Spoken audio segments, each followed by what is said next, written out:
Ya, perfecto. Como decíamos entonces, justamente un método de riego, ya sea por aspersión, localizado, ya queda muy suelto en este ámbito, ¿no? De simplemente usarlo para aplicar el agua. Es cierto que es muy importante para diferentes factores, eso no se discute, pero también es importante ya enfocarlo con el ámbito de fertirriego, justamente la aplicación de fertilizantes mediante un determinado sistema.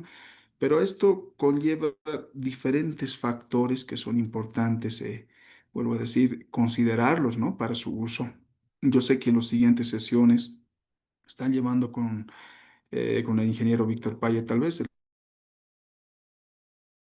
es un experto en la parte de fertilización, ¿no? De la incorporación de fertilizantes. Pero hay que tener la base justamente de un sistema de riego, ¿no? Como habíamos hablado, también es muy importante considerar la calidad del agua, ¿no? La calidad de agua base que vamos a usar para la aplicación ya sea de un fertilizante y también para el respectivo riego. Entonces, considerando esos factores, ¿no? No solo va el tema del suelo, es importante considerar el tema del suelo, perdón, no solo del tema del agua, ¿no? También del suelo. Entonces, aquí hay una relación de suelo, planta y agua en este caso, ¿no? Porque podemos tener un suelo con excelente calidad, pero nuestra agua no puede tener las características necesarias y podemos alterar todo lo que es la producción, ¿no? Entonces, vuelvo a decir, ¿no? Las plantitas son como nosotros, que requieren una determinada cantidad de agua, ¿no? Y eso se ha hablado durante los diseños. Pero en esta cantidad de agua también se debe tener la distribución correcta de nutrientes que son necesarias justamente para el desarrollo de la planta, ¿no?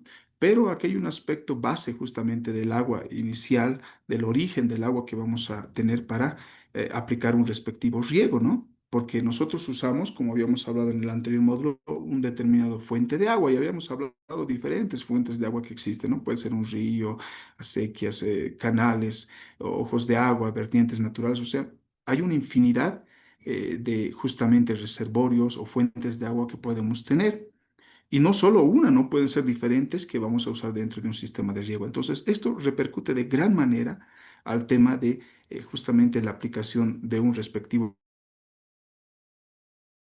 riego en una parcela de producción, ¿no? Entonces, voy a hacer la presentación justamente a ver si me permiten, de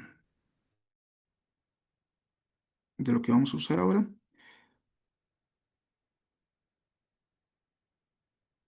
Bien. Por favor, me dicen, ¿no? Si se nota, si se ve.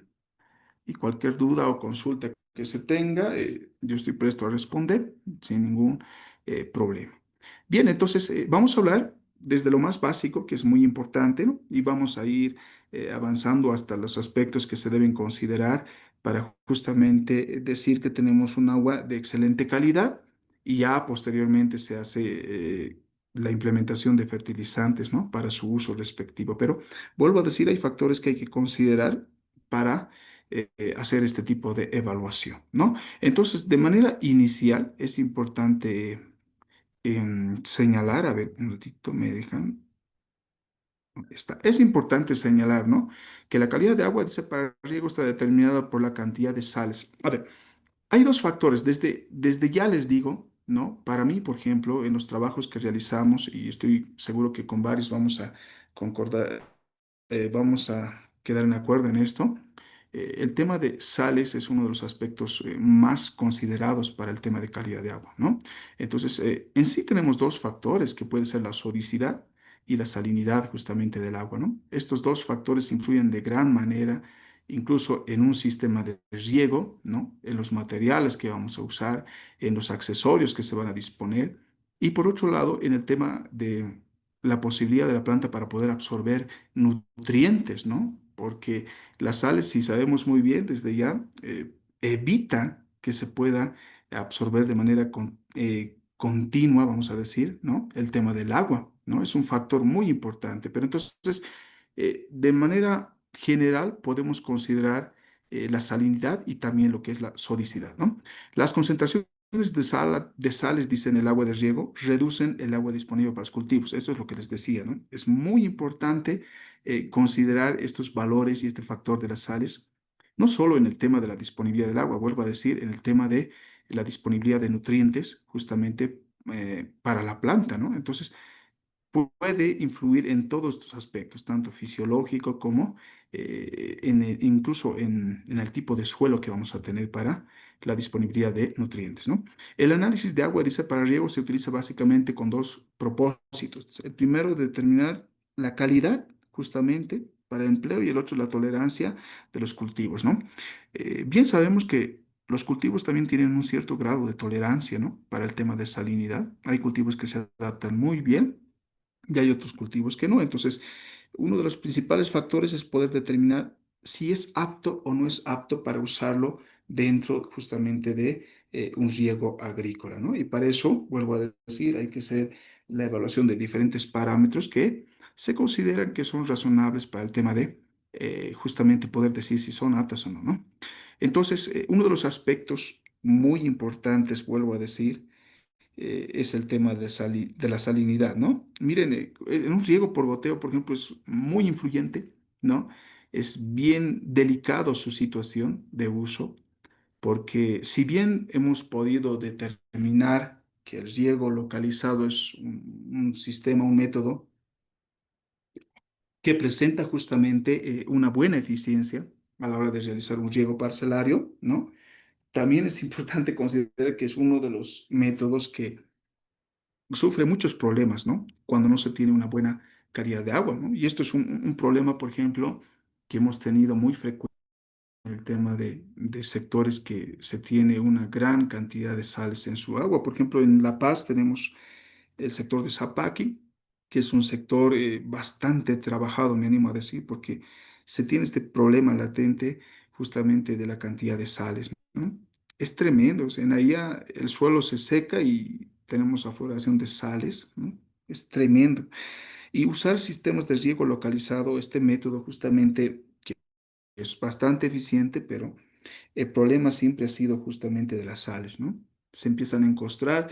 Hay sistemas que, por más que hemos implementado un buen sistema de filtración, ¿no? De filtrado, o filtros en este caso, se tiene el problema del encostramiento de sales, ¿no? Y se llegan a tapar justamente los emisores del riego localizado. Incluso con los goteros autocompensantes externos ocurre esa situación, ¿no? Entonces, es un tema muy delicado, vuelvo a decir.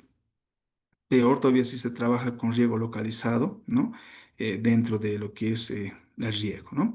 Entonces, factores que vamos a considerar de manera general antes de adentrarnos a la evaluación en sí, incluso de las muestras que se deben tomar, ¿no? Vamos a hablar justamente de los gases disueltos en el agua. Es uno de los factores que hay que ver desde el inicio, ¿no? El tema de gases disueltos en el agua. Justamente estos gases ya se pueden incorporar mediante la atmósfera, ¿no? Justamente son incorporados de la atmósfera. Entre los más principales podemos decir que está el nitrógeno, el oxígeno y el dióxido de carbono, ¿no? En este caso, los más, me animo a decir, principales está el oxígeno y dióxido de carbono, ¿no? Justamente que son esenciales para el tema de producción, incluso en el tema del suelo, ¿no? Esta relación de suelo-planta tiene mucho que ver el tema de oxigenación y el tema de incorporación de dióxido de carbono, ¿no? Entonces, desde ya podemos decir que si es que hablamos, por ejemplo, de métodos de riego, el método de riego por aspersión eh, aporta, dice, una mayor cantidad de gases. Nos permite hacer el aporte de una mayor cantidad de gases. No solo el riego por aspersión, también está el riego por inundación, pero habíamos dicho que en temas de eficiencia no son muy buenas, pero sí puede generar un buen aporte de gases, hablando principalmente de la oxigenación y el dióxido de carbono. ¿Ya? El tema de oxigenación es muy importante, justamente para el tema del desarrollo de las raíces, ¿no? Y el tema del dióxido de carbono, aunque es esto es bastante discutido, ¿no? En diferentes sectores, enseguida lo vamos a hablar, pero es algo muy principal en el tema del agua, ¿no? En cambio, por otro lado, decimos que el riego localizado ya sea el riego por goteo, ¿no? O por goteros. Justamente, los goteros todavía tienen una mayor posibilidad, pero los que son, digamos, con goteros incorporados, ¿no? O cintas de goteo, la desventaja de estos es que no aportan una gran cantidad de gases, ¿no?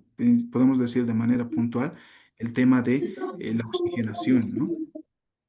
Ahora, hay un esquema que me gusta mostrar mucho, justamente es algo que nos permite hacer un análisis bastante eh, minucioso, me animo a decir, detallado justamente, ¿no? De esto y podemos ver varios factores aquí. Perdón, ¿alguien quiere consultar algo?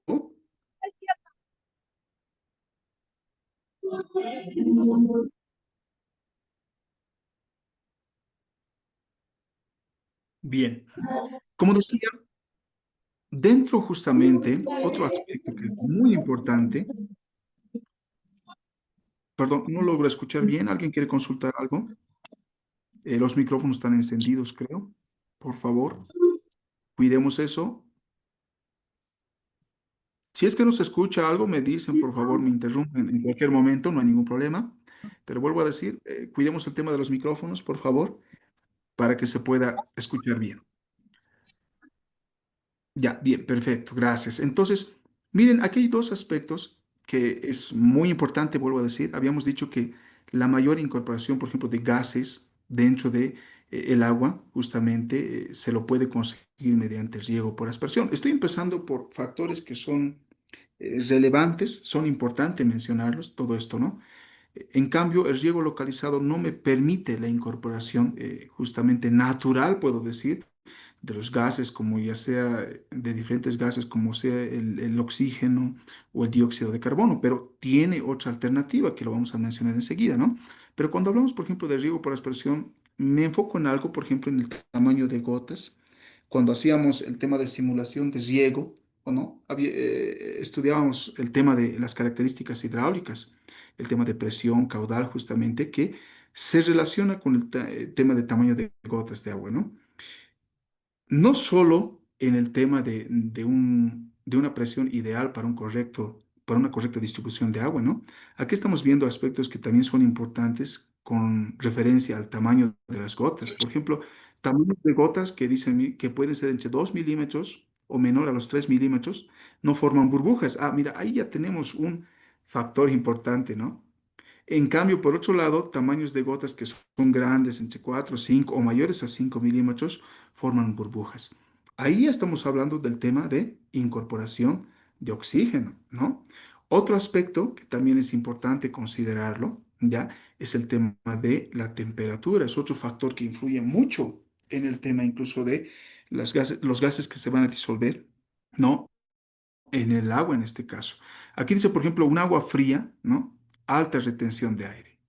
Es decir, gases. Vamos a tener la retención de esos gases esenciales dentro de la producción. Por otro lado, ¿no? En momentos o en sectores donde se tenga agua caliente, en este caso, ¿no? Dice baja la retención del aire. En este caso, de los gases.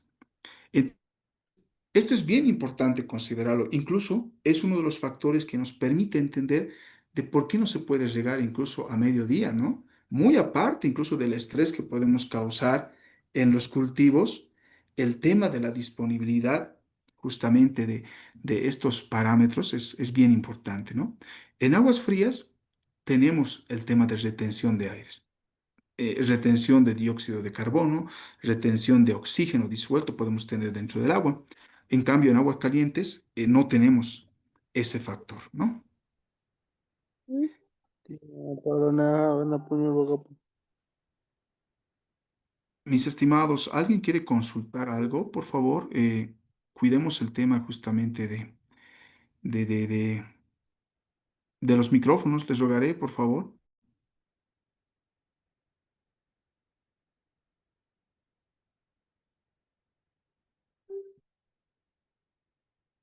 A ver, permítanme un momentito, por favor, rogarles. Ahí está. Ahora sí, como decíamos, ¿no? Se está viendo la presentación, ¿no? Por favor, me dicen si se está viendo bien o no.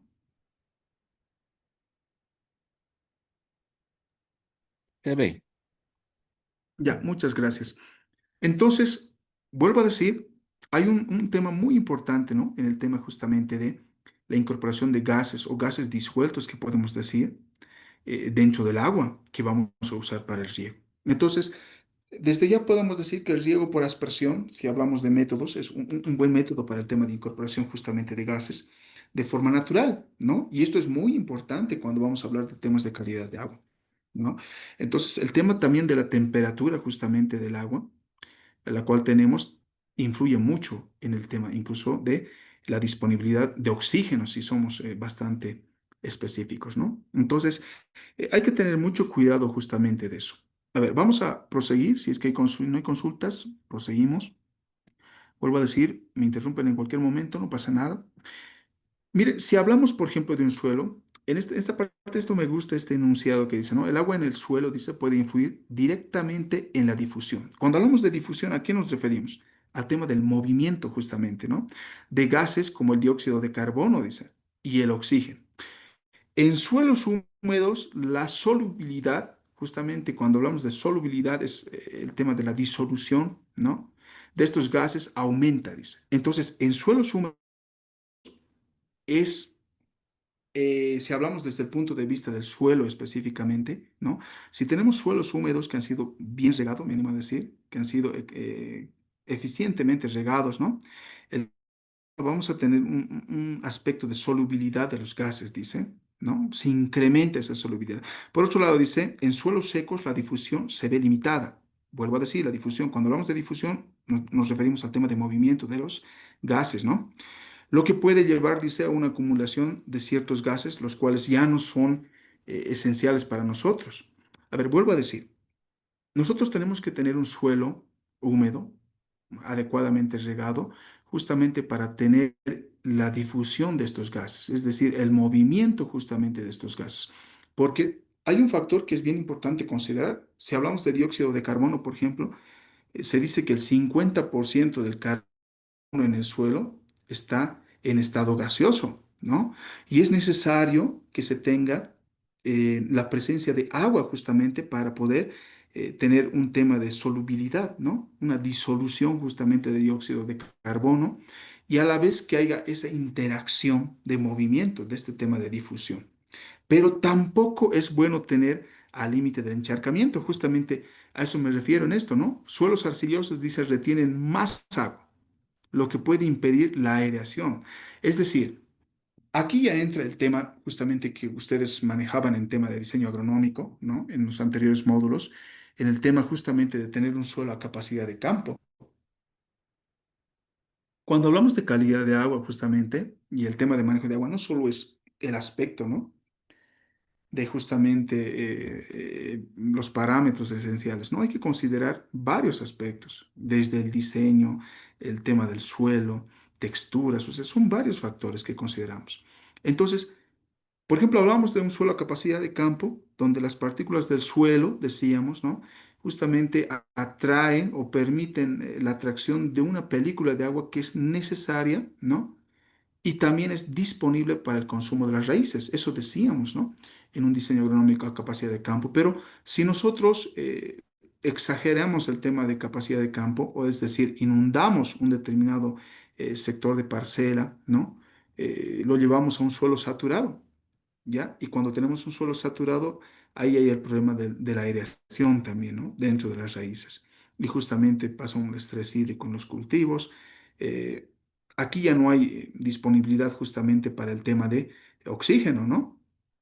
Y por lo contrario, incluso empieza a existir un proceso, ¿no? En el cual se va generando gases, ¿no? Aquí dicen suelos anegados, la referencia a suelos inundados, dice, se puede generar condiciones anaeróbicas. Ya no hay presencia de oxígeno, que favorecen la producción. Aquí viene el tema muy importante, el tema de metano, ¿no? El cual es un gas, dice, potencial de calentamiento global, ¿no? Es decir, se puede producir CO2, es cierto, pero más que el CO2, en este caso, se produce el metano. Y de ahí que viene, por ejemplo, en suelos que están encharcados, ¿no? En gran tiempo, que empiezan a despedir un olor que no es agradable, ¿no?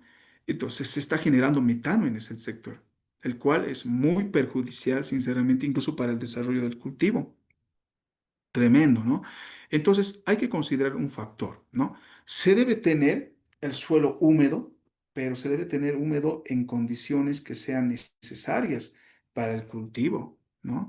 Es decir, puede ser un suelo con humedad a capacidad de campo, donde tranquilamente se pueda tener el movimiento justamente del agua, ¿no? donde se pueda diluir tranquilamente los gases, el tema del oxígeno, el tema del dióxido de carbono, ¿no?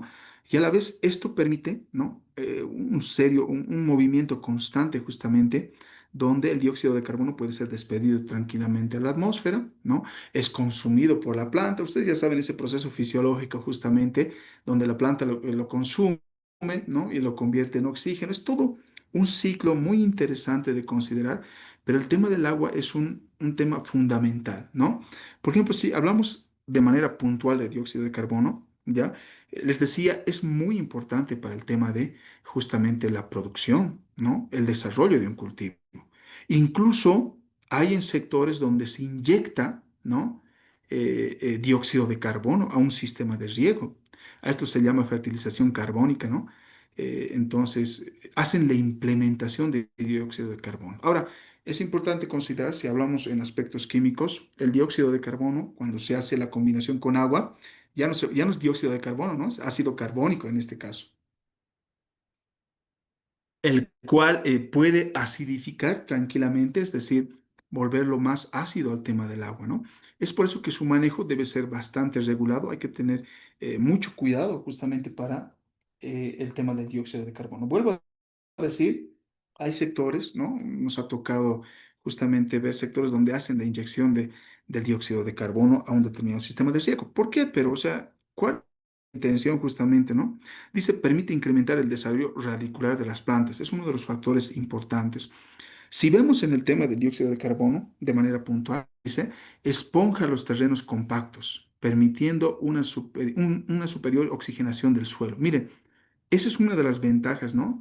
Y es algo que tal vez no lo consideramos mucho porque podemos ver de algún aspecto. Yo he escuchado a colegas decir que el tema de dióxido de carbono es perjudicial para el tema de la producción, ¿no? Pero vuelvo a decir, es uno de los factores que sinceramente me animo a decir hay que considerarlos de gran manera para muchos factores, ¿no? Porque ayuda de gran manera al tema del desarrollo, ¿no? Otro dice, aumenta la disolución de los minerales. Miren, esto es muy ventajoso para nosotros, ¿no? Aumenta la disolución de los minerales del terreno, facilitando el proceso de absorción y fijación por la planta. O sea, nos puede dar el tema de el dióxido de carbono justamente esto. Incrementa la temperatura del terreno, ¿ya? Esto también a la vez ayuda a que haya una mayor actividad microbiológica, microbiana, voy a decir, ¿no? El cual tranquilamente puede ayudar también al tema de incluso la oxigenación. Favorece la resistencia a plagas dice, al aportar un medio ácido en el sistema radicular. Miren, tal vez son aspectos que hay que estudiarlo más a profundo, ¿no? Pero es importante considerar estos factores. El tema del dióxido de carbono, vuelvo a decir, es un aspecto bastante delicado y a la vez, me animo a decir, muy importante de considerarlo, ¿no? Dice, vuelvo a decir, ya es ácido carbónico cuando hace en contacto con agua, ya no es dióxido de carbono, ¿no? Y ahí tenemos la composición química. Dice, formado durante la carbonatación del agua de riego, reduce los depósitos. Ah, esto es bien importante, los depósitos de fertilizantes. En la imagen les mostraba, ¿no? No solo puede ser por el tema de la salinidad del agua, ¿no? Muchas veces en un sistema de fertirriego, por ejemplo, aplicamos nosotros magnesio, microelementos y macros podemos aplicar que son necesarios para la planta, pero ustedes saben que el tema también del pH, ¿no? Y el tema mismo de la conductividad eléctrica es muy importante cuando hacemos este tema de soluciones, ¿no? Y hay algunos elementos, por ejemplo, yo creo que esto lo van a llevar muy a profundo con el tema de fertirriego, específicamente preparación de soluciones nutritivas, ¿ya? Pero hay elementos que pueden tranquilamente bloquearlo, digamos, ¿no? O sea, no permiten su absorción, ¿no? En este caso. Entonces, eh, llega incluso, ¿no? En los tanques que usamos para fertirriego, a sentarse estos elementos, ¿no? Los cuales pueden ser sales, vuelvo a decir, magnesio, pueden ser diferentes sales, se llegan a encostrar justamente en el sistema de riego, ¿no? Entonces, esto es un factor muy delicado, vuelvo a decir, no solo son sales, ¿no? Cuando hablamos de sales, pueden ser varias sales que pueden afectar justamente nuestro sistema de riego. Me enfoco mucho en el riego localizado porque es donde más se ha visto este problema. También se ha visto en los microaspersores, ¿no? El tema de la encostración justamente, se encostran esas sales y evitan y se taponean justamente esos emisores, ¿no? Entonces, el dióxido de carbono, si hablamos, es ventajoso porque también reduce, dice, los depósitos de fertilizantes, ¿no? Que acostumbran a formarse, dice, en los goteros y microaspersores. ¿Ya? Entonces, esto ayuda de gran manera. A la vez permite tener un mayor tiempo de uso de estas líneas de riego localizado, ¿no? Entonces, es ventajoso, vuelvo a decir, el tema del dióxido de carbono. Normalmente cuando se hace la absorción de la atmósfera o con el mismo movimiento del sistema de riego, el tema de la presión también, aunque no crean, influye mucho al tema de los gases, de la disolución de gases en el agua de riego, ¿no? Cuando hablamos de riego por aspersión, se tienen presiones altas de trabajo, ¿no? Entonces, eso genera incluso la incorporación de oxígeno, ¿no? Cuando el agua sale, por ejemplo, al ambiente de un riego por aspersión, vuelvo a decir, entra en contacto con la atmósfera y también puede haber esa absorción del oxígeno y del dióxido de carbono. Pero les decía hace rato, cuando hablamos de riego localizado, es un poco complicado esa situación porque no hay un contacto con la atmósfera, ¿no? Entonces, en aquí no hay, por ejemplo, ese tema de índices de grosor de gotas que puede despedir un aspersor, el cual puede generar burbujas, la disolución de gases, ¿no? En un riego localizado es complicado ese aspecto. Es por eso que sufre ese proceso de concentración de sales, ¿no? Y pueden fácilmente taponearse. Entonces, hay que tener ese cuidado, ¿no? Pero hay un tema, por ejemplo, de incorporación, o le llamamos fertilización carbónica, que es la incorporación de dióxido de carbono en un sistema, ¿no? Habíamos hablado cuando justamente consideramos un riego localizado, ¿no? Uno de sus componentes principales, esenciales, es el tema del cabezal de riego. Lo habíamos dicho así, ¿no? Y el cabezal de riego, vuelvo a decir, no simplemente es para el tema de la inyección de fertilizantes, ¿no? También puede ser para el tema de inyección de oxígeno, es un método que se usa, que se inyecta en vacío, le decimos nosotros, ¿no? Para inyectar oxígeno justamente al sistema, ¿no? Y esta que sea apropiada. Ahora, lo bueno del inyector Venturi, por ejemplo, es que inyecta oxígeno a cantidades mínimas. Por ejemplo, otro factor que hablábamos dentro de un sistema de riego, ¿no? De una instalación. Hablábamos de extractores de aire, de las válvulas ventosas, ¿no? Justamente los cuales generaban o decir, purgaban el aire, ¿no? Que está dentro de las tuberías. Ahora, ustedes me dirán, ¿por qué ahí hay una contradicción, ¿no? Si se está generando aire dentro de las tuberías. Eso debería ser benéfico, o sea, debe ser beneficioso para el tema de la incorporación justamente de oxígeno. Pero aquí hay un factor, ¿no? Cuando usamos una válvula ventosa, generalmente son en situaciones de pendientes elevadas, ¿no? Les había mostrado en el anterior módulo, donde se genera oxígeno en gran cantidad, aire, me animo a decir, ¿no? Y eso es oxígeno disuelto, o sea, está bien, se puede disolver con el tema del agua, pero son a altas presiones. Son presiones muy elevadas, las cuales tranquilamente pueden dañar incluso a los accesorios, les decía, ¿no? A los emisores. Es por eso que se debe incorporar, ¿no? Una cierta cantidad que el cual un inyector Venturi lo puede realizar. Son en cantidades mínimas que ayudan a esto, ¿no? De manera normal, si hablamos del CO2 con un sistema de riego, por ejemplo, por aspersión, ¿no?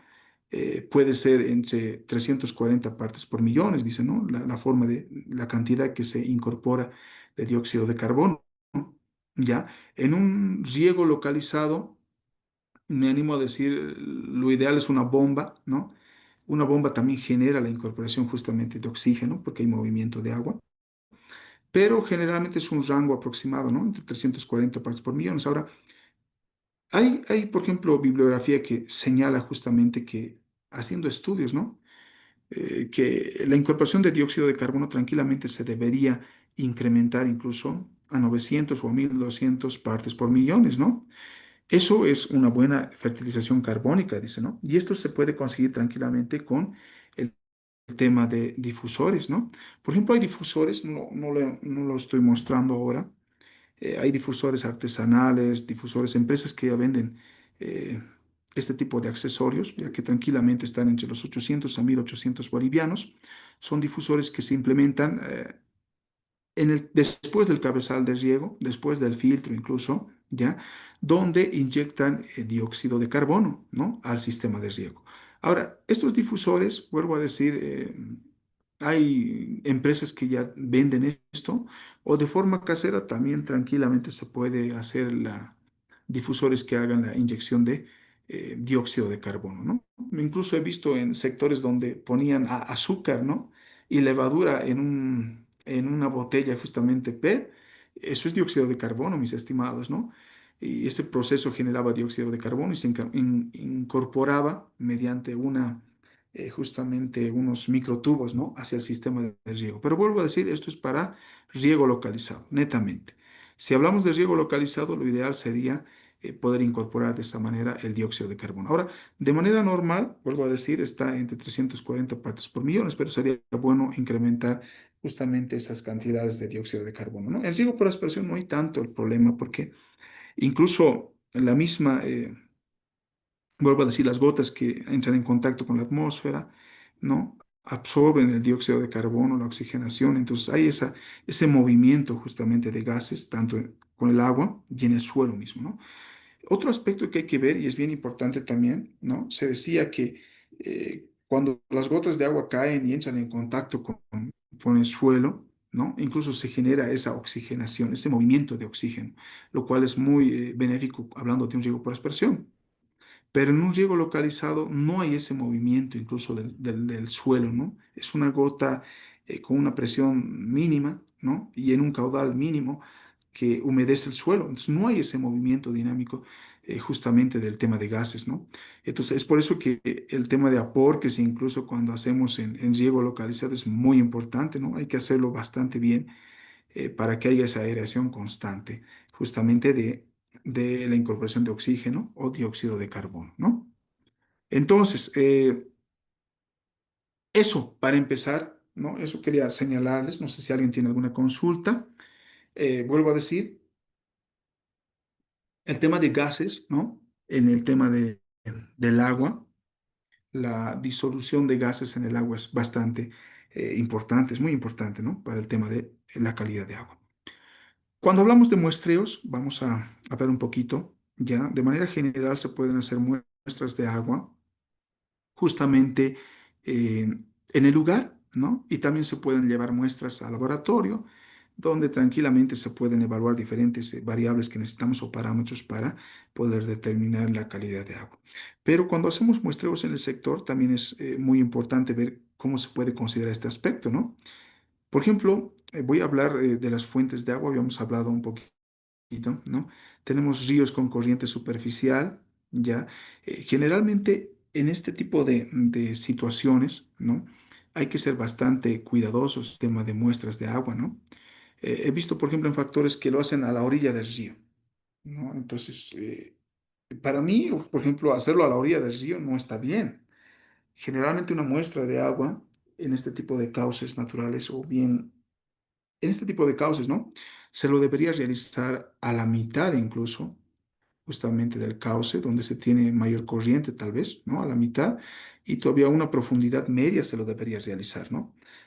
O bien si estamos usando un sistema de riego o un equipo de bombeo en este caso, del lugar donde se está justamente realizando el bombeo de agua, ¿no? De esa altura, de esa profundidad, se debería tomar las muestras de agua en este tipo, ¿no?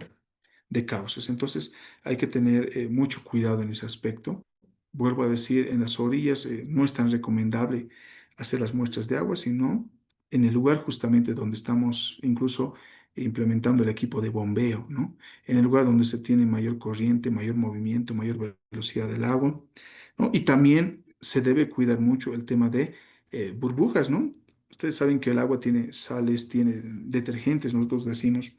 Incluso tienen diferentes partículas que no son necesarios levantarlo, ¿no? Entonces es por eso que se lo debe considerar una determinada profundidad para hacer el muestreo.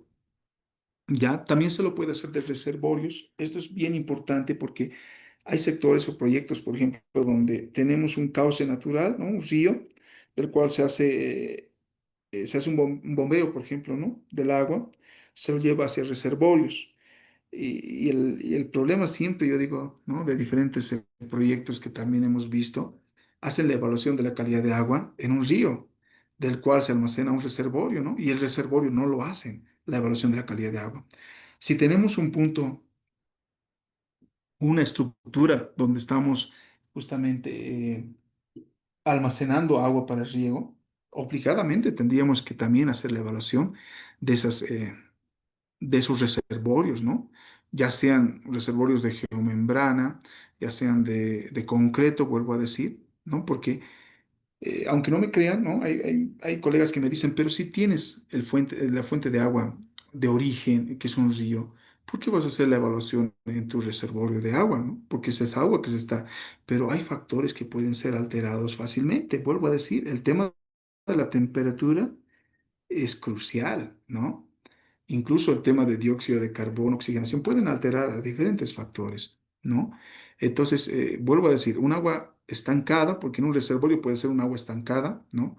Y es un proceso anaeróbico, ¿no? Incluso ya no hay oxigenación y puede alterar incluso a la distribución de diferentes nutrientes, ¿no?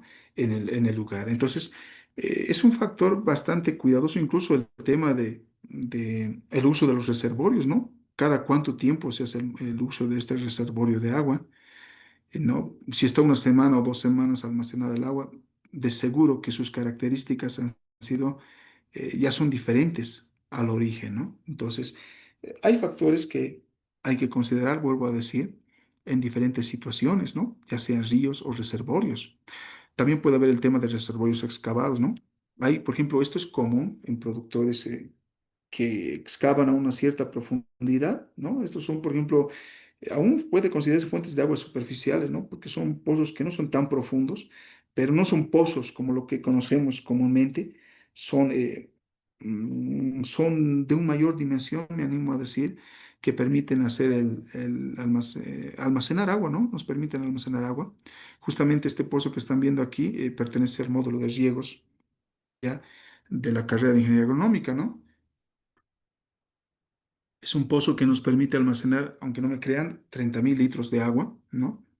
Vuelvo a decir, cuando un poquito saliendo del tema, es importante ver el tema de reposición de agua, ¿no?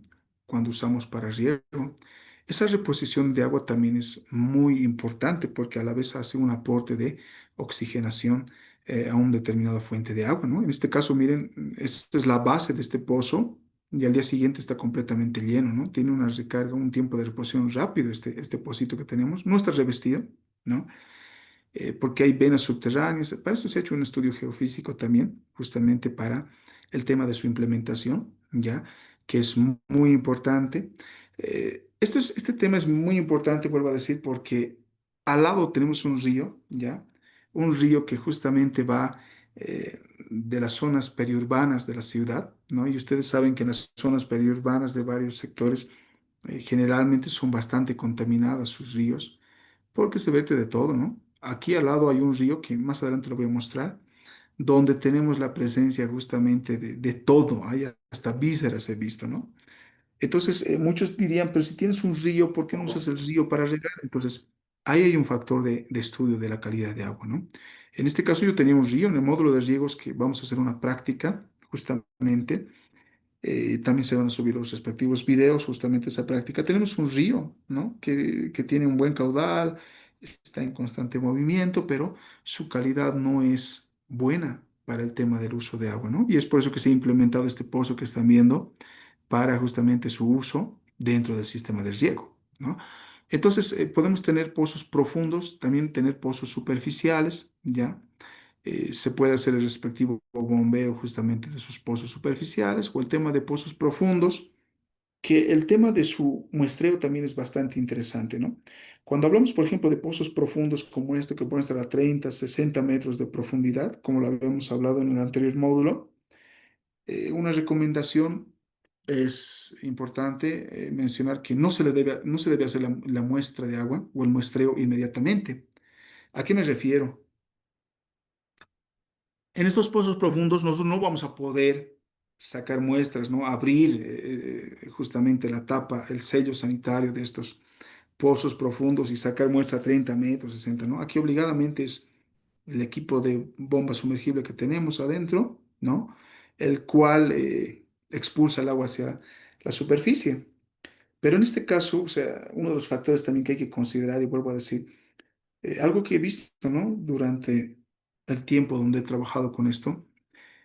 Hay técnicos, por ejemplo, que se les pide la evaluación de la calidad de agua de estos pozos profundos, ¿no?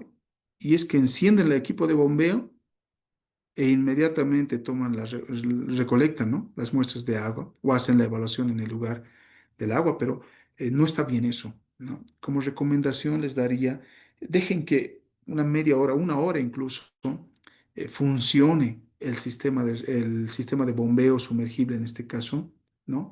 Expulsando el agua, porque hay venas, ¿no? Dentro del agua, hay venas dentro del suelo, perdón, que van, vuelvo a decir, acumulando agua, ese tiempo de reposición que hablamos, ¿no? Justamente en un pozo. Entonces, no debe ser inmediata. Las características son variables si tú haces el tema de muestreo al inicio, ¿no? A que lo hagas después de una hora, por el tema del mismo, del movimiento del agua dentro del suelo, ¿no? O por la mezcla incluso de los diferentes elementos que tiene el mismo suelo. Entonces, como recomendación, no lo digo ahora porque tal vez más después, después me olvido, ¿no? Entonces es bueno siempre considerar muestras de agua, ya sean en el lugar o para el laboratorio, después de un tiempo de funcionamiento. Cuando hablamos de pozos profundos, vuelvo a decir, incluso los pozos superficiales, ¿no? Aunque los pozos superficiales tranquilamente pueden ser muestreos directos, pero hay pozos que son de 5 metros, 6 metros de profundidad, donde no puedes estar entrando a esa profundidad, ¿no? Y usas un equipo de bombeo. Vuelvo a decir, yo recomendaría que también dejen un cierto tiempo de funcionamiento antes de hacer el muestreo o la evaluación de calidad de agua, ¿no? Porque hay movimiento de agua dentro del suelo que tranquilamente puede ser alterado. Entonces, como recomendación, vuelvo a decir, en pozos superficiales puede ser un menor tiempo, una media hora, en pozos profundos una hora, incluso más, ¿no? He visto en lugares para una buena evaluación que incluso se bombea una hora y media o 2 horas incluso para el tema de estabilización del agua dentro del pozo profundo y recién hacer la respectiva recolección, ¿no? O el muestreo de agua subterránea en este caso, ¿ya? Entonces, eso como recomendación, ¿ya? De estos pozos profundos también puede haber el tema mm, de almacenado en diferentes tanques de agua, puede ser, ¿no? O reservorios. Esto se puede mandar a un determinado reservorio que puede estar en contacto directo con la atmósfera, o bien en reservorios de agua cerrados, que son el caso, por ejemplo, de los tanques de agua, ¿no? Aquí, por ejemplo, en la caseta está el pozo profundo, ¿no? Dentro de la caseta, y de ese pozo profundo se manda este tanque de agua, el cual es usado para el tema del sistema de riego, ¿no? Y también se usa para el tema de bebederos, puede ser tranquilamente, ¿no? Pero en este caso, siempre se hace la pregunta, ¿dónde debo hacer el muestreo? ¿No? ¿Dónde debo realizar el muestreo? ¿En el pozo profundo, a la salida? ¿O en el tanque de agua que uso para el tema del riego, ¿no? Entonces, yo me animo a decir que debería hacer el muestreo en los dos sectores, ¿no? Un muestreo a la salida tranquilamente, justamente del pozo, y otro muestreo en el tanque de agua, porque vuelvo a decir, en el tanque de agua se almacena agua, ¿no? En un cierto tiempo puede ser el cual tranquilamente por diferentes factores ambientales, atmosféricos, puede cambiar, ¿no? Puede cambiar bruscamente. Incluso en sectores del altiplano, el tema de presión atmosférica es uno de los factores que juega mucho, ¿no? Incluso en el tema de oxigenación. Ustedes saben que a mayor altura, ¿no? A mayor altura a nivel del mar, hay menor presión atmosférica y por lo tanto también hay menor incorporación de oxígeno en el agua, ¿no? Entonces es un factor que hay que considerar mucho, ¿no? Son pequeños factores, me animo a decir, que son muy importantes dentro de la producción. Entonces, en el tanque de agua tranquilamente puede alterarse incluso los parámetros del agua, ¿no? Por diferentes factores, incluso de la temperatura, incluso del material que se tiene, ¿no? Vuelvo a decir, hay materiales, incluso en los sistemas de riego, en las redes de tuberías, hay materiales que son de alta densidad y materiales reciclados, ¿no? Es polietileno reciclado en algunas tuberías que se usa. Ese polietileno reciclado que les hablo, tranquilamente se altera con el tema de temperatura, con el tema de presiones, movimiento del agua, ¿no? Eso es fricción del agua con las paredes, se desprenden partículas, los cuales pueden alterar incluso la calidad del agua para su aplicación, ¿no? Entonces, hay que tener mucho cuidado incluso con el tema de materiales que se emplean para el uso, ¿no? Justamente para riego en este caso. ¿Ya? Podemos tener canales revestidos. Ya en los canales revestidos también se puede hacer la evaluación. Ahora, este es otro factor también muy importante, vuelvo a decir, y tal vez una consulta para ustedes sería, ¿no? ¿En qué, por ejemplo, en un canal de riego que va a diferentes productores, en qué sector se debería hacer el muestreo de agua? ¿No? Ahora me dirán, en la toma hemos hecho el muestreo de agua, pero vuelvo a decir, el movimiento del agua, ya por un canal, en un tramo, ¿no? En un cierto tramo comparado con otro sector, ¿no? Puede ser variable, tranquilamente puede ser alterado. Porque ustedes saben que en el mismo movimiento del agua hay la sedimentación de elementos, ¿no? Químicos, metales, pueden ser que tranquilamente pueden incluso cambiar la calidad de agua en otro sector. Entonces, generalmente nosotros incluso, me animo a decir, que hacemos muestreos de agua en los sectores donde se va a aplicar para cada producto. Pues ustedes saben que este canal tiene compuertas que hacen o se tiene a disponibilidad de agua para uso en el riego, ¿no? En un determinado sector, en un determinado tiempo de riego. Entonces, se lo debería hacer la evaluación en esos sectores de aplicación. Porque vuelvo a decir, no es lo mismo, ¿no? De un sector a otro sector. Puede ser alterado fácilmente el tema de su calidad. Incluso la contaminación, aquí quien sea puede, ¿no? Echarle un químico y se altera completamente aguas abajo, ¿no? El tema de su calidad. Entonces, es un factor muy importante para su evaluación en cada sector, me animo a decir, que se va a usar para la producción o para el riego de una determinada parcela, ¿no? Entonces, esto en cualquier sector, ya sea del altiplano o de los valles, hay que ver ese aspecto, ¿no? La evaluación justamente en sectores de las compuertas o de la distribución del agua, ¿no? Entonces, hay que ver ese aspecto. En canales que no son revestidos hay que tener mucho más mayor cuidado, me animo a decir, porque están en contacto directo, ¿no? Con el suelo, el cual, vuelvo a decir, un suelo puede tener tranquilamente diferentes elementos, sales, ¿no? Los cuales pueden a la vez alterar el agua, ¿no? En Zapaqui ocurre mucho ese tema, porque son suelos bastante salinos, hay mucha floración de sales, ¿no? Y el agua se contamina o bien se mezcla, ¿no? Con el tema de sales fácilmente y eso es lo que va para el tema del riego. Entonces, es un ciclo bastante complicado, muchas veces digo, de tratar, pero es una lucha, yo digo, es un reto el poder justamente trabajar con ese tipo de suelos, ¿no? Y agua, justamente para condiciones de riego, ¿no? Entonces, vuelvo a decir, es un factor muy importante, ya en el sector del trópico, por ejemplo, sectores de los yungas, no queda esto, no hay una diferencia de esto, igual se hace la evaluación a las salidas de los tanques, por ejemplo, donde se almacena agua, ¿no? También en el tema justamente de los ojos de agua, donde se hace la captación de agua para riego, ¿no? Entonces, me animo a decir que en ese sector hay bastante oxigenación porque hay mucho movimiento del agua, ¿no? Si no se usa un sistema, en un sistema de riego por aspersión no hay tanto problema, ¿no? Me animo a decir porque se tiene buenas presiones en ese lugar. El tema de oxigenación se incorpora a las tuberías y se aplica porque las boquillas de los emisores son también grandes. Aquí hay problemas con el riego localizado, con goteros autocompensantes o otro tipo de riego localizado que usamos, ¿no? Es mucho la incorporación de oxígeno, el cual también puede dañar en exceso al tema justamente de los accesorios, ¿no? Entonces, se hace la evaluación igual.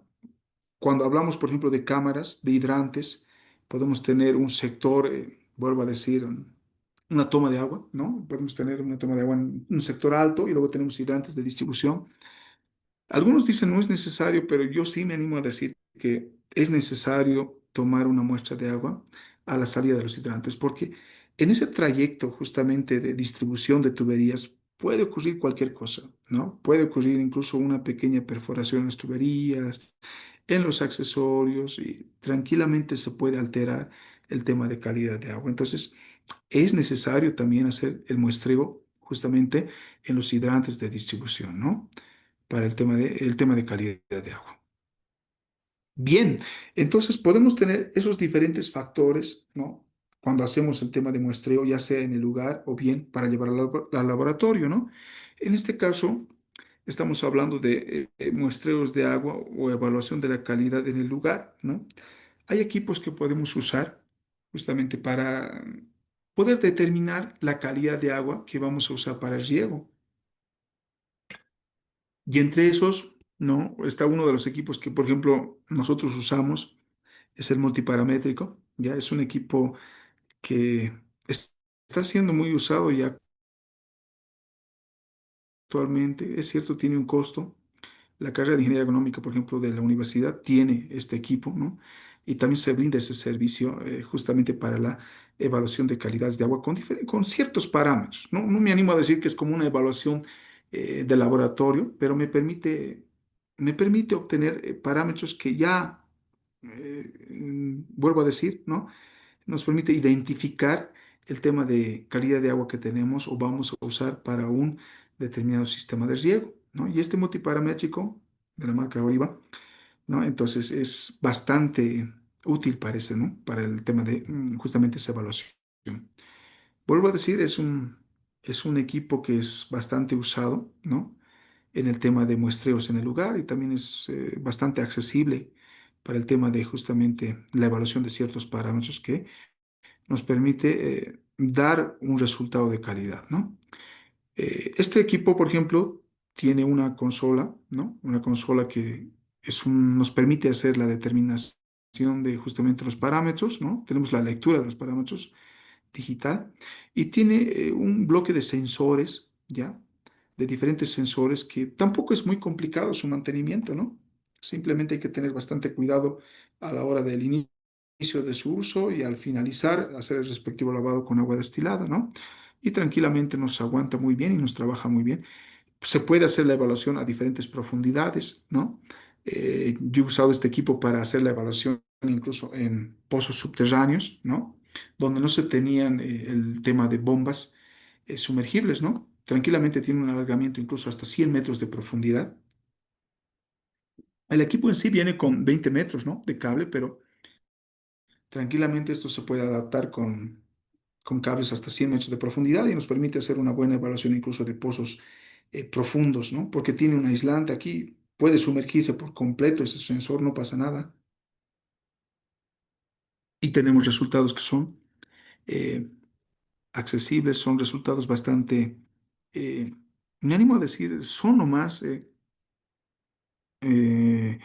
resultados creíbles, ¿no? En el lugar de estudio, porque lo hemos hecho una comparación incluso con estudios de laboratorio y son bastante cercanos, ¿no? Los resultados que obtenemos. Entonces, este multiparamétrico se puede usar en diferentes lugares, en ríos, en pozos, incluso en canales, lo hemos hecho, esto es en Zapaqui, ¿no? Miren, a esa altura tiene 20, 30 centímetros el tema de la altura del agua en este canal y estamos haciendo la evaluación de los parámetros necesarios, ¿no? Se lo puede hacer, vuelvo a decir, en lugares concentrados, o sea, es bastante accesible su uso, ¿no? Para el tema de evaluación o determinación de ciertos parámetros en el lugar de estudio, ¿ya? Entonces, de manera puntual, aquí se está haciendo, por ejemplo, una laguna donde se tiene agua estancada, ¿no?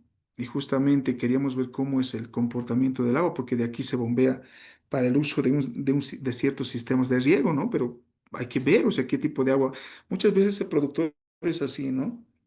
¿Tienes agua? Sí, tengo agua, dice, ¿no? Pero no vemos el tema de calidad de agua, ¿no? No vemos si es accesible o no para el tema de un uso de un determinado sistema de riego. Entonces, es necesario tener esos parámetros para el tema de evaluación y de su aplicación, ¿no? A ver, de manera específica, voy a denotar un poquito de las cosas que son necesarias, ¿no? En su uso, o qué es lo que usa justamente en la evaluación, o qué es lo que nos determina, ¿no? Tenemos el tema de temperatura, nos da una temperatura correspondiente. Luego nos da el tema de la evaluación del pH, que es también muy importante, ¿no? Luego, también tenemos el pH en milibares, ¿no? El cual no es una unidad que no es bastante usada. 8,23 aquí nos está dando, ¿no? El tema de valor de pH. El ORP es un parámetro que si bien no lo podemos usar para el tema de riego, ¿no? Es bastante usado para el tema, por ejemplo, de usos de piscinas, ¿no? Para la incorporación de cloro en este caso. Entonces, mientras mayor es el valor de ORP, es mucho mejor, dice la calidad de agua. Eso es un tema muy importante también, ¿no? Cuando hablamos para diferentes usos, ¿no? Del agua. Luego está el tema de conductividad eléctrica. Aquí está el milisiemens centímetro, ¿no? Que es una unidad bastante usada, 0,161, que también da el tema de la concentración de sales. Aquí estoy viendo que es bajo el tema de la concentración de sales, ¿no? El NTU, que da referencia a la turbidez del agua, ¿ya? Por ejemplo, este resultado no es de este lago. Este lago que están viendo aquí es otro resultado, ¿no? Este era de un fuente de agua distinta. NTU, turbidez, vuelvo a decir, ¿ya? Porque esto también tiene mucha relación con el tema de sólidos totales disueltos, ¿no? O los sólidos que pueden estar disueltos en el agua. Cuando el agua es muy turbia, casi no se ve, entonces en aquí salen valores altos de NTU, ¿no? Pero cuando el agua es clara, es bastante limpia, podemos decir, entonces hay valores de cero. Vuelvo a decir, tiene mucha relación con el tema de sólidos totales disueltos o los sólidos que están disueltos en el agua, ¿no? Luego tenemos al otro extremo, 98,9. Estoy tomando el ejemplo de la captura justamente de los parámetros que se han tomado. Ahí tenemos 98,9% de oxígeno disuelto, ese es el valor de oxígeno disuelto, ¿no? Y vuelvo a decir, es un tema muy importante el tema de oxígeno disuelto. Cuando hablamos de riego, hay valores que vamos a considerar, que enseguida lo voy a decir, pero, por ejemplo, tenemos un cierto límite, vuelvo a decir, que podemos aceptar de oxígeno disuelto dentro del agua. Pero cuando esto es menor, ahí ya tenemos problemas. Nos muestra problemas. Pero cuando tiende a ser cercano al 100%, tenemos una buena concentración de oxígeno, el cual es bastante buena, ¿no? Para el tema del riego. Luego tenemos los sólidos totales disueltos, ¿no? Justamente que están en gramos por litro, ¿no? 0,105. Enseguida vamos a hablar de los límites, valores que tenemos que tener para el tema de su uso dentro del riego, ¿no? Y a la vez nos da el tema de porcentaje de sal, ¿no? Que es también, esto es bastante rescatable, ¿no? Pero con el tema de, nosotros usamos más el tema de conductividad eléctrica, ¿no? Para concentración de sales. Miren, aquí yo veo la concentración de conductividad eléctrica bastante baja, ¿no? 0,161 milisiemens, lo cual también da referencia a un porcentaje bajo de sales, ¿no? 0,008% de sal. ¿Ya? Y también nos puede marcar el tema de la profundidad a la cual se hace el muestreo, ¿no? En este caso, puede ser un canal de 20 centímetros en donde no es tan eh, relevante el tema de la profundidad, ¿no? Entonces, podemos considerar de manera concreta para el riego específica, podemos ver el tema de pH, conductividad eléctrica, oxígeno disuelto, sólidos totales disueltos y obviamente el tema de salinidad, ¿no? Entonces, son lo que más podemos considerar usando evaluaciones en el lugar o en el sector, ¿no? Entonces, cuando hablamos de pH, por ejemplo, si nos referimos netamente al tema de pH, hay que considerar que sus valores son importantes también, ¿no? Dentro del uso de un sistema de riego. Me animo a decir, dentro del riego localizado, aquí tenemos, por ejemplo, pHs menores a 7, dice, no presenta problemas. ¿Ya? Podemos tener valores de 7. Se recomienda que nunca sea menor a 6,5, ¿no? Para el tema de también la incorporación de fertilizantes o dentro de un sistema de fertirriego, ¿no? El pH es muy importante. ¿No? No tiene que ser muy ácido, tampoco tiene que ser muy alcalino. Se considera un pH neutro de 7, decimos, ¿no? Pero no siempre podemos tener justamente un pH ideal para el tema del riego, ¿no? Es por eso que si hablamos, por ejemplo, de un sistema de riego, ¿no?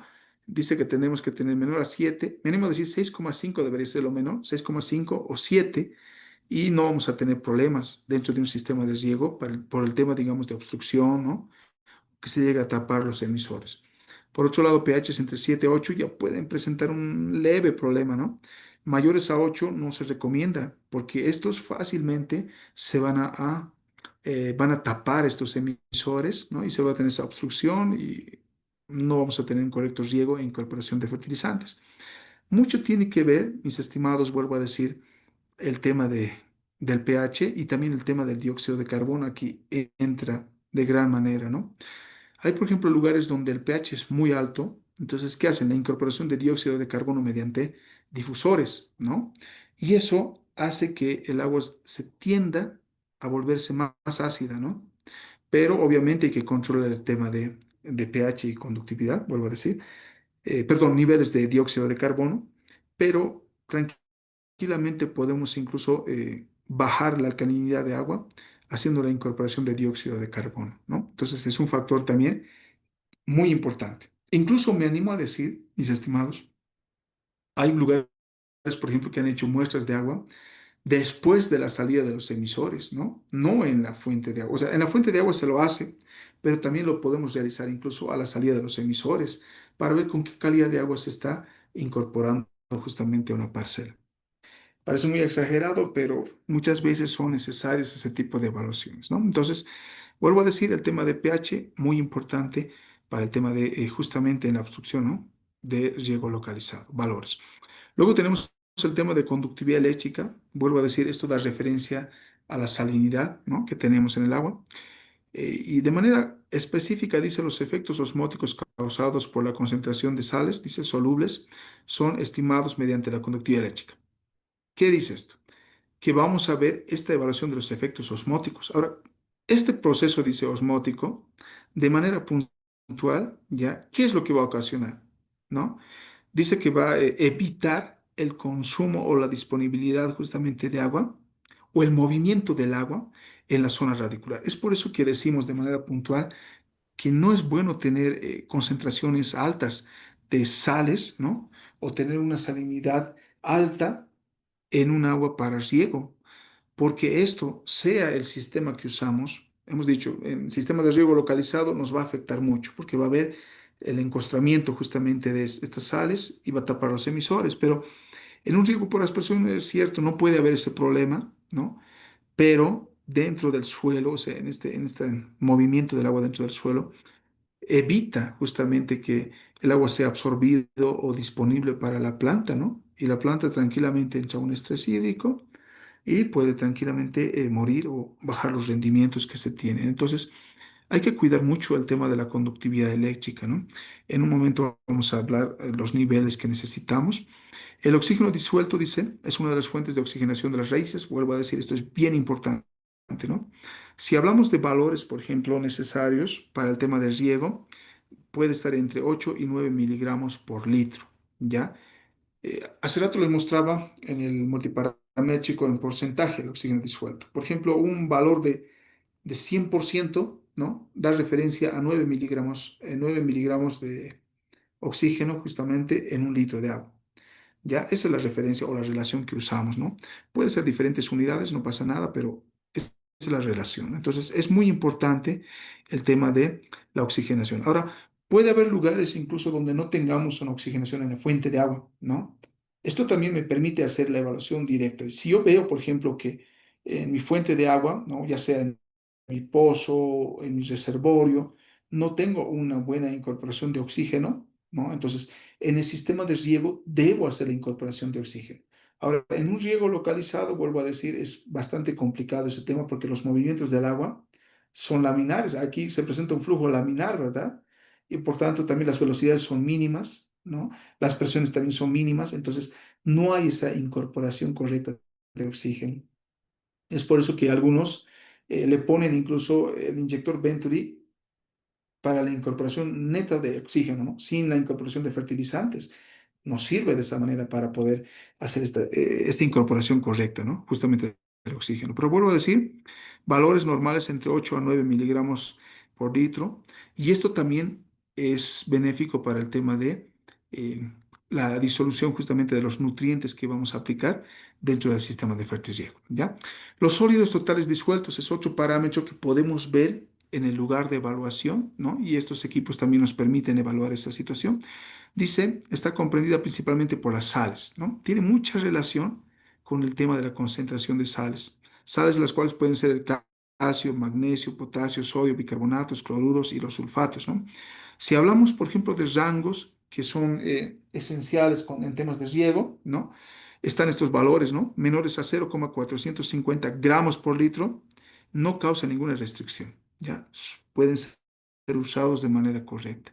Pero, por ejemplo, en evaluaciones donde tenemos entre 0,450 a 2 gramos litros, y hay un grado de restricción leve, ¿no? Moderado. Hay que tener cuidado, hay que hacer algún tipo de tratamiento justamente con esto, ¿no? Y el tema justamente de mayores a 2 gramos litro ya no es recomendable para su uso en el tema de agua para riego, ¿no? Porque por el mismo componente que tiene, ¿no? El agua. Entonces, si hablamos de las consideraciones, mis estimados, vuelvo a decir, el tema de un cabezal de riego donde tenemos un inyector, ¿no? No simplemente debe ser para el tema de inyectar fertilizantes, los cuales que es muy importante diluirlos, ¿no? En agua, el agua es principal para todo, ¿no? Es el principal elemento que diluye justamente todos estos elementos. Y a la vez también nos permite hacer la incorporación justamente de oxígeno, decíamos, ¿no? Y esto es muy benéfico para el uso de riego localizado en el cultivo, ¿no? Estos inyectores pueden ser diferentes, de diferente procedencia, de diferente instalación, pero vuelvo a decir, tienen ese principal objetivo, ¿no? Justamente de poder inyectar fertilizantes y a la vez también oxígeno, ¿no? Hacer una determinada incorporación de oxígeno en un sistema de riego localizado, ya sea por goteros, microaspersores, podemos tener una variedad de emisores de riego localizado, pero es muy interesante su aplicación. Bien, hasta aquí alguien tuviera alguna consulta.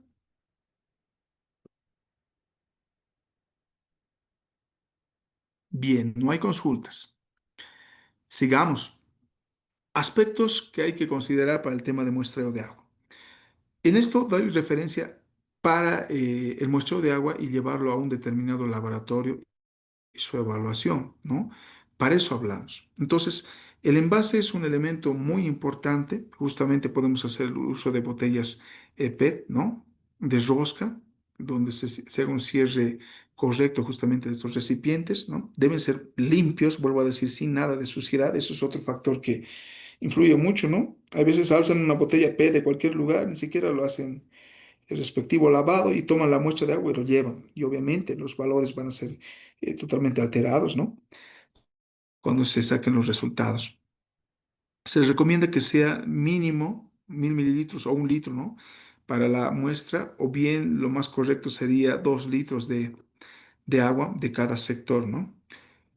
Una vez dice limpios estos envases, eso es bien importante considerar. Cuando se hace el lavado de estos envases, se lo debe cerrar y no se lo debe abrir hasta el momento justamente de hacer el levantamiento de las muestras de agua, ¿no? Para su respectiva evaluación. Ahora, las muestras, vuelvo a decir, se lo debe tomar del sector o del lugar donde vamos o usamos justamente para el tema de riego, ¿no? Aquí se tiene implementado una bomba, una motobomba, entonces de ese sector que se está haciendo el levantamiento de muestra es de donde se hace la succión. Entonces, se debe considerar eso, ¿no? Y también se debe considerar que debe tener una profundidad también necesaria porque no quiero las partículas, las burbujas que están en la superficie del agua, ¿no? Llevarlas dentro de las muestras. Entonces, es otro factor que hay que considerar. Bien, vamos a entrar ya al tema de la interpretación justamente de análisis. Estas muestras, vuelvo a decir, deben ser llevadas inmediatamente a laboratorio, no les he dicho eso, ¿no? Es muy importante porque he visto que hay técnicos que toman la muestra hoy y de aquí a 2 días lo están llevando al laboratorio y eso es bastante complicado. Hay mucho riesgo en eso, ¿no? Porque no debería ser así. Ahora, me dirán, sí, hay sectores donde son bastante alejados de la ciudad y se trabaja, ¿no? Con esto. Puede haber esos casos, pero se lo debe refrigerar bastante bien. Ya no debe verlo, el sol, la luz, ¿no? A estos envases, a estas muestras de agua. Es más, se lo debe llevar en esas cajas, ¿no? Que son no recuerdo ahorita el nombre, ¿no? Es un tipo de plastoformo que nos permite almacenar estas muestras, ¿no? Y llevarlos de manera correcta al laboratorio. Debería ser inmediata, ¿no? Eh, eh, el llevar estas muestras a un laboratorio, pero vuelvo a decir, también se comprende que hay sectores bastante alejados de la ciudad, ¿no? Entonces se debe tomar las medidas correspondientes. Incluso cuando son de sectores muy alejados, eh, te dicen, ¿no? En el laboratorio que 2, incluso 4 litros de agua debes llevar, ¿no? Dos muestras de botella PET incluso para su evaluación, porque hay que ser bastante cuidadosos, ¿no? En los resultados que vamos a obtener. Bien, dentro de la interpretación de un análisis de agua, voy a referirme cuando hablamos de su, los resultados que se obtienen en un laboratorio, ¿no? Generalmente podemos tener este tipo de resultados de diferentes factores. Esto es un análisis básico, me animo a decir, ¿no? Para el tema de evaluación. ¿Ya? Esto era en el IPTEN, por si acaso. El IPTEN actualmente ya no está funcionando, ¿no? Pero están otros laboratorios donde tranquilamente podemos hacer la evaluación, como está el INLASA, por ejemplo, que es otro centro donde se puede hacer este tipo de evaluaciones, ¿no? Entonces, miren, ahí tenemos pH, conductividad eléctrica, sodio, potasio, calcio, magnesio, cloruros, carbonatos, bicarbonatos, sulfatos, sólidos suspendidos, sólidos totales, sólidos disueltos y boro. Me animo a decir que de manera básica, esto nos permite hacer una buena evaluación de la calidad de agua, porque a la vez esto nos permite obtener el famoso RAS o SAR, ¿no? Que enseguida vamos a hablar de ese término, ¿no? Antes, por ejemplo, no teníamos la evaluación del RAS o SAR, ¿no? Teníamos que hacer cálculos. Ahora en las nuevas, en los nuevos análisis que podemos hacer, tranquilamente incluso podemos pedir el tema de RAS, pero hay parámetros que se deben considerar como el calcio, magnesio, que son importantes para su evaluación, ¿no? Entonces, a ver, vamos a ir de manera puntual porque aquí es necesario hacer una clasificación del agua para riego. Vuelvo a decir, esto es lo básico, lo inicial que se debería hacer, incluso más allá del tema de la incorporación de fertirriego o fertilizantes en un determinado sistema de riego, ¿no? Cuando nosotros aprobamos este tipo de calidad de agua, nos permite ya hacer la incorporación de fertilizantes correctos. Pero si aquí no tenemos, ¿no? Lo correcto, la distribución o los rangos necesarios para aceptar esta calidad de agua, mucho menos vamos a poder hacer la incorporación de fertilizantes para el riego, ¿no? Entonces, es importante ver, vuelvo a decir, los dos factores que son sumamente importantes dentro de la evaluación de agua para riego es el tema de la salinización y el tema también de la sodicidad, ¿no? El sodio y las sales es bastante importante, es muy importante dentro de la evaluación, ¿no? Por ejemplo, si hablamos de salinización, vuelvo a decir, la conductividad eléctrica es lo que nos permite determinar la salinización de manera correcta, de manera general, ¿no? Y vuelvo a decir, afecta también a la disponibilidad del agua por el cultivo, ¿ya? Repercute, dice, en los rendimientos de los cultivos, porque se restringe la absorción de agua por parte de las raíces. Entonces, la salinización es terrible, ¿no? En un agua de riego. Y si ponemos, por ejemplo, rangos, ¿no? Justamente tenemos clases, ¿ya? A las cuales podemos tranquilamente clasificarlo. Clases C1, C2, C3, C4, son rangos, son clases que podemos mencionar para un cierto grado de salinización, ¿no? Y tenemos el C1, C2, vuelvo a decir.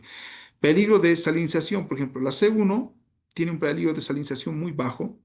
Y si hablamos en temas de valores, ¿no? Tenemos, por ejemplo, este microsiemens centímetro, menores a 250 microsiemens centímetro, ya tenemos un peligro de salinización bajo. El C2, por ejemplo, es moderado, dice, para su uso en riego, y tenemos valores entre 250 a 750 microsiemens por centímetro. Luego tenemos la clasificación de C3, que es un valor, un peligro medio, mediano, decimos, entre 750 ya a 2250 microsiemens centímetro.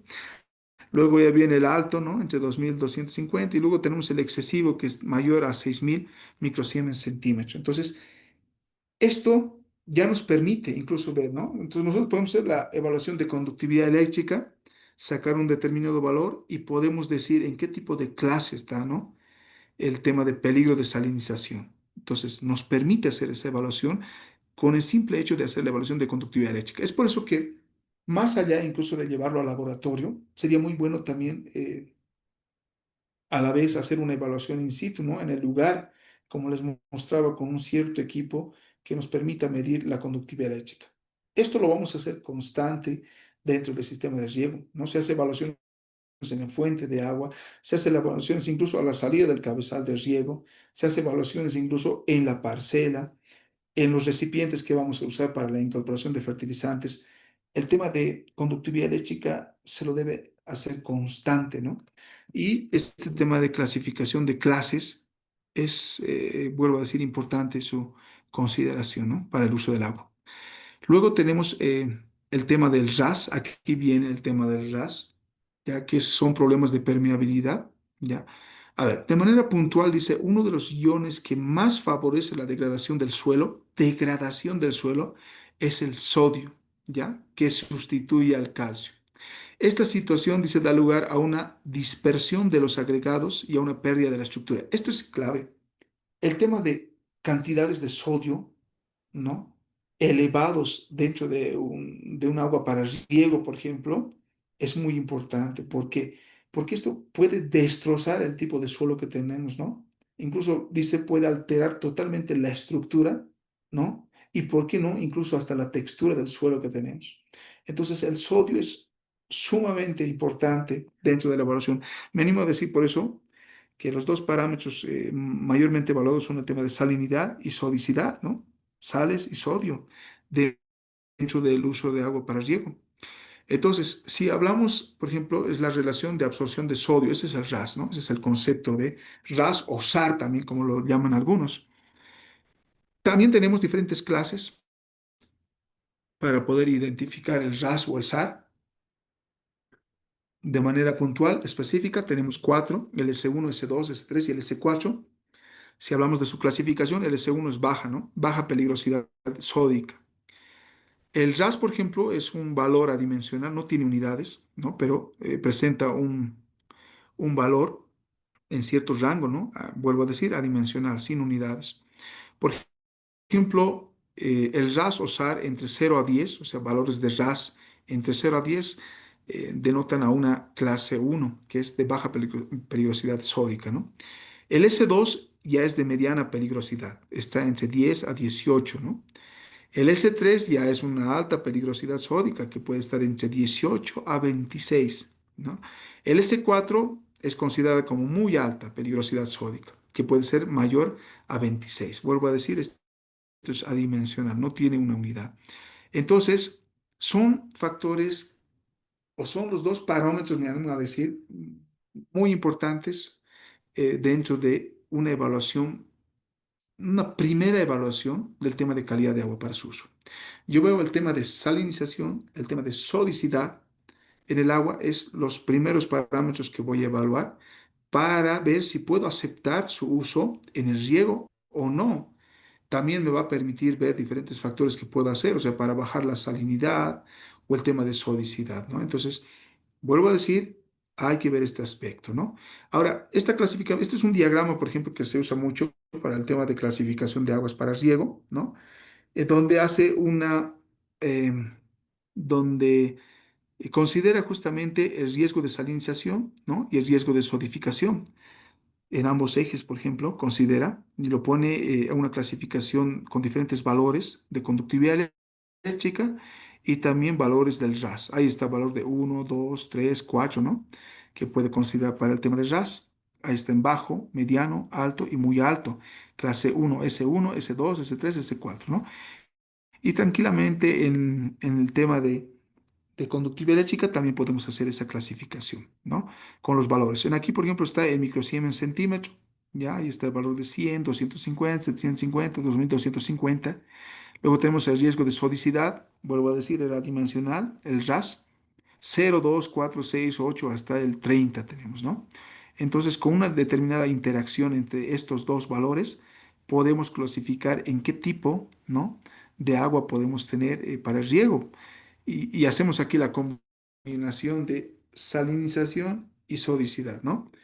Para hacer su respectiva evaluación. Y tenemos una combinación de C1, S1, C2, S1, C3, S1, ¿no? También tenemos C4, S1, ¿ya? Entonces habíamos dicho, para recordar, las clases C1, C2, C3 dan referencia a la salinización. Las clases S1, S2, S3, S4 dan referencia a la sodicidad o al valor de RAS, que es la relación de absorción de sodio. Entonces, podemos tener una baja conductividad eléctrica o salinización, pero también podemos tener una alta, ¿no? sodicidad, o bien podemos tener una sodicidad baja y una alta conductividad eléctrica. Puede haber esas combinaciones, los cuales, vuelvo a decir, se clasifican conforme a este diagrama y los valores de RAS y conductividad eléctrica.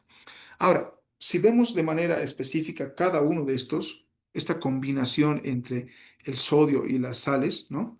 tenemos la C1S1, el cual puede ser un agua excelente para el riego, ¿ya? El C1S1.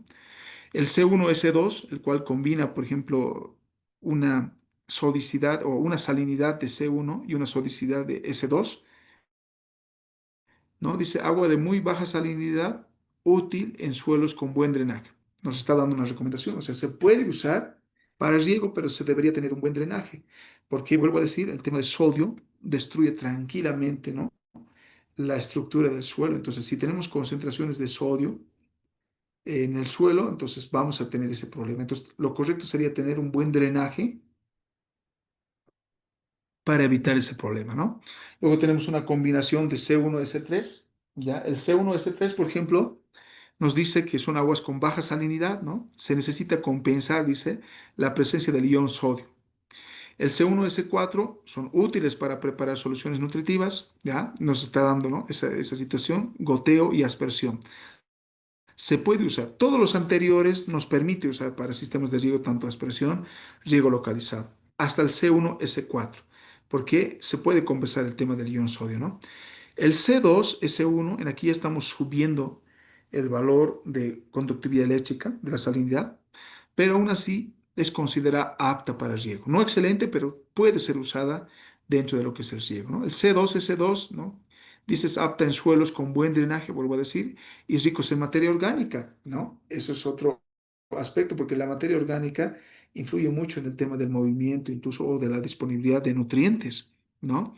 El C2, S3, por ejemplo, son útiles en cultivos con cierta tolerancia a sales. Ya aquí ya está, se está presentando restricciones. Esto ya no es para todos los cultivos, ¿no? Dice que son para algunos cultivos que tengan alguna tolerancia a sales, ¿no? Un cierto grado de tolerancia. Y para preparar soluciones también, ¿no? El C2, S4, ya nutritivas, goteo, puede ser usado aún, porque todavía no tenemos una alta salinidad. Aquí la salinidad es lo que nos empieza a generar problemas con el tema de los emisores, ¿no?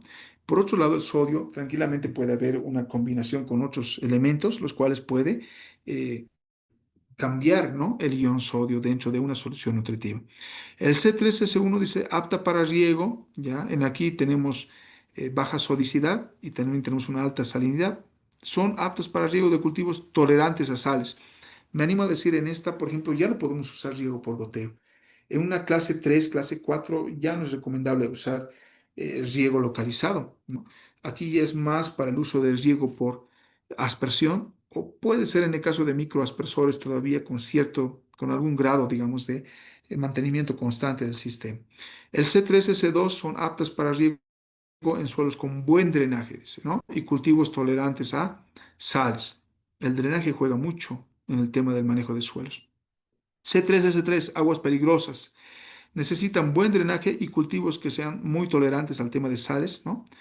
El C3 y el S4, enmiendas químicas, ya. Combina el C3S3 y el C3S4 con esta situación, ¿no? De este aspecto. El C4S1 ya aptas para riego en cultivos muy tolerantes a sales. Hay que tener mucha tolerancia. Vuelvo a decir, aquí ya no entra el tema de riego localizado. Son más para riego por aspersores, incluso aspersores con boquillas que sean mayor, esto lo digo conforme a un estudio que hemos hecho, mayor a los 3 milímetros, ¿no? De diámetro de boquillas. ¿Por qué es importante esto? Porque hemos hecho prueba con aspersores de baja presión que tienen 1 milímetro, 1,2 milímetros de boquilla. Igual hemos tenido esta incrustación de sales y las boquillas justamente de los aspersores como es de termoplástico han empezado a reducirse, ¿no? Han reducido el diámetro de la boquilla, la presión, los caudales han sido alterados totalmente en el tema de la distribución o el modelo de distribución de agua. Entonces, hay que tener mucho cuidado con el tema de las boquillas también. Aquí ya serían aspersores que tengan una boquilla de mayor diámetro, ¿no? De esta manera podemos ir seleccionando o clasificando, ¿no? Esta combinación de salinidad y sodicidad. El C4 y C3, aguas muy peligrosas para riego, no aptas. Ya no, tanto el C4 y S4 ya no son aptas para el tema de riego, no podemos hacer su uso. Entonces, es una relación, ¿no? Y yo me animo a decir primordial, principal, lo que primero deberíamos hacer para el tema de poder garantizar su uso en el riego o no, ¿no? Poder tomar esa decisión si es correcta o no su uso para riego. Luego viene ya el tema de la incorporación de fertilizantes. Otro aspecto que hay que tener cuidado es el tema de carbonato, ¿no? Sódico residual. Hace rato decíamos que el dióxido de carbono es muy importante, ¿ya? Pero también una concentración mayor de dióxido de carbono puede tranquilamente aportar una mayor cantidad de carbono, ¿no? Lo cual puede acidificar mucho el agua, ¿no? Y esto también ya es un problema para su uso. Entonces, hay que tener mucho cuidado justamente en el tema de incorporación también, ¿no? El carbono también es un aspecto muy importante dentro justamente del agua, ¿no? Aguas carbonatadas, como dice. A ver, hay una clasificación que también lo podemos usar para el tema de la evaluación de carbono sódico residual, ¿no? Menores a 1,25 son aguas de buena aptitud para riego. Entre 1,25 a 2,5, vuelvo a decir, no lo dije, esto es adimensional, no tiene también valores igual que el RAS. Ya son aguas de aptitud dudosa, se requiere de prácticas de manejo, dice, ¿no? Hay que tener cuidado. Y mayores a 2,5 en temas del carbonato sódico residual no son aptos para el tema de su uso en el riego, ¿no? Entonces, de manera, también podemos hablar por el tema de dureza, ¿no? El dureza, que es la dureza que enseguida les voy a dar los rangos. Justamente, aquí tenemos muy blanda, dice menor a 7, ya blanda entre 7 a 14, medianamente blanda, dura, muy dura, ¿no? Entonces, es un factor que hay que considerar, ¿no? Dice, por ejemplo, para corregir un suelo con exceso de sodio, acción, dice, degradante sobre la estructura, es aconsejable el empleo de aguas ricas en calcio. Bueno, el sodio, la sodicidad, habíamos dicho, ¿no? Que es un factor negativo para el tema del agua, pero lo podemos solucionar haciendo incorporaciones de calcio, ¿no? Incluso en la solución nutritiva, porque esto se compensa, ¿no? Entonces, también aguas con mucho calcio, dice, tienden a volverlo muy duro, o sea, tener un valor muy alto de dureza justamente para su aplicación. Entonces, hay que tener cuidado, y aquí es muy extenso, ¿no? Hablar justamente de la relación de nutrientes es muy delicado, hay que ser muy específicos, hay que tener mucho cuidado en diferentes factores, porque hay elementos que tranquilamente pueden hacer que no sean absorbidos otros elementos, ¿no? Entonces hay que tener ese cuidado y yo creo que con el ingeniero Víctor Paya lo están llevando, van a llevar ese tema de la relación de nutrientes, ¿no? Que se debe considerar para justamente la fertilización de un determinado cultivo. Bien, mis estimados, eso es lo que he querido presentarles justamente ahora. Puedo concluir con el tema de decir, para la aplicación de un agua que vamos a usar justamente para riego, la primera evaluación o lo que se debe considerar inicialmente, ¿no? Es el tema de la salinidad y la sodicidad. Son dos factores que me permiten clasificar, ¿no? Si es correcto su uso o qué cuidados debo tener entre el S1, C1, ¿no? El tema de C1, C2, C3 o bien S1, S2, niveles de sodicidad y niveles de salinidad. Incluso para el tema de poder ver si voy a poder usar riego localizado o debo tomar otros factores para poder ver esa situación.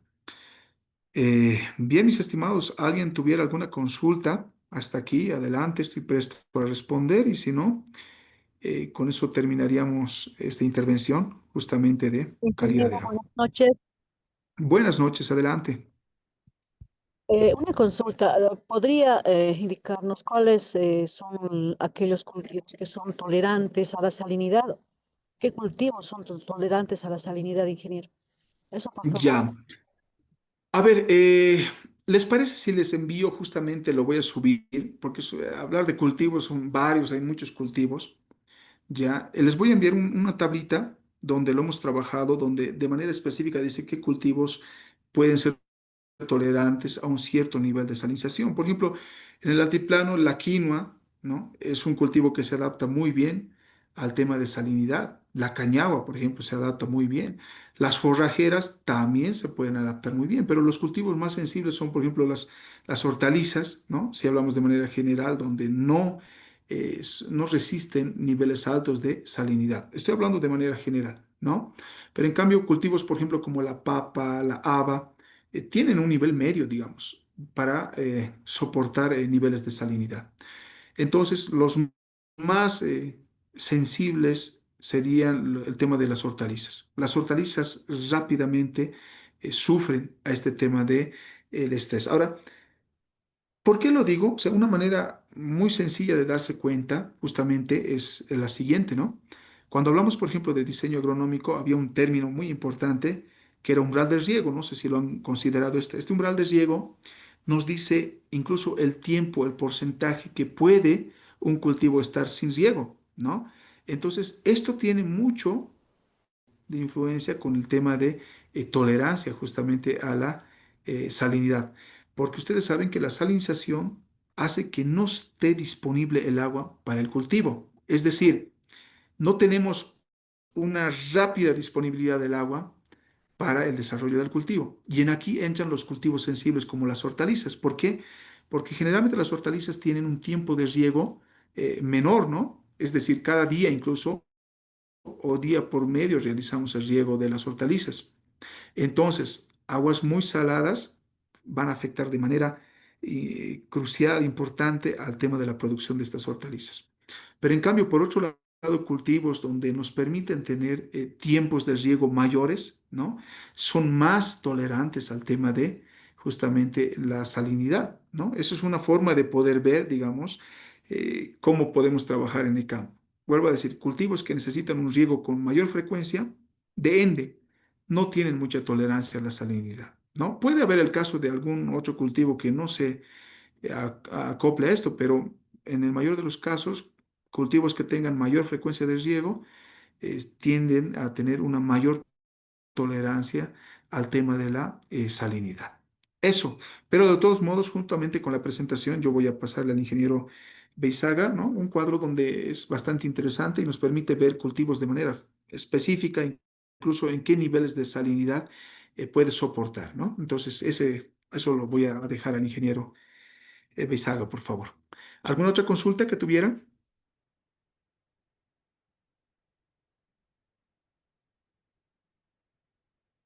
Adelante.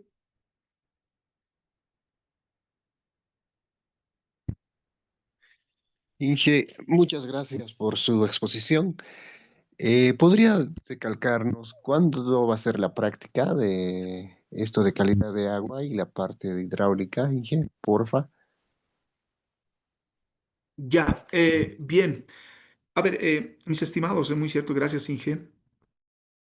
Tenemos pendiente una práctica que yo lo quiero relacionar justamente con el anterior módulo, ¿no? Tenemos una práctica que es la parte hidráulica, el tema de justamente las características hidráulicas dentro de una simulación de riego de parcelas. Y también lo voy a acoplar con el tema de calidad de agua, ¿ya? Donde yo voy a llevar el multiparamétrico y vamos a hacer la evaluación justamente de lo que les decía a un inicio, ¿no? De un río, de un cauce natural a un pozo excavado, cuál es la diferencia, principalmente con el tema de conductividad eléctrica, ¿no? Entonces, eso es muy relevante para el tema de la clasificación. Entonces, lo vamos a hacer una práctica y yo quería consultarles justamente, mis estimados, si es que habría la posibilidad de poder hacer esa práctica todavía de aquí a 2 semanas. Teníamos que hacerlo el próximo 19, lo decía, pero tengo un viaje justamente que no puedo suspenderlo. Entonces, el sábado 26 yo quería realizar esta práctica. Tal vez ya es casi terminando el módulo, ¿no? Pero no sé si habría esa disponibilidad para hacer esa práctica el sábado 26 justamente de julio. Por favor, no sé, quisiera escucharlos o bien, ingeniero Beizaga, por favor, para el sábado 26 yo estaría disponible para hacer esa práctica en Cayutaca, ¿no? Y hacer las respectivas grabaciones para aquellos también que no puedan asistir a la práctica. Sí, Inge, el 19 justo está con práctica con el ingeniero Paye. Se va a visitar Flores de Altura en Achocalla. Entonces estaría bien para el 26. Y igual los que están en el interior, en Sucre, Oruro, Potosí, Tarija, se los vamos a grabar para ellos, ¿no? Entonces los que están en La Paz están invitados a esta práctica. Eso, ingeniero, muchas gracias. Bien, entonces quedamos eso, ese es el compromiso. El sábado 26, por favor, hacemos la práctica. Y bien, muchas gracias por justamente despacio. Vuelvo a decir, el tema de riegos es muy tremendo, hay que hacer muchas cosas, ¿no? Pero eh, estoy presto a responder cualquier duda, cualquier consulta. Bien, están diciendo en el chat, las dos prácticas, sí, vamos a aprovechar un sábado a hacer las dos prácticas, ¿no? Tanto de calidad de agua como el tema de diseño hidráulico, ¿ya? Eso, mis estimados, muchas gracias por su tiempo. Inge Beizaga, muchas gracias por este espacio. Quedo atento a cualquier duda, cualquier consulta. Estoy presto a responderlo. Gracias. Muchas gracias a usted, ingeniero, y me envía pues las presentaciones para compartirlo. Muchas gracias. Bien, me despido hasta una próxima oportunidad. Gracias, Inge.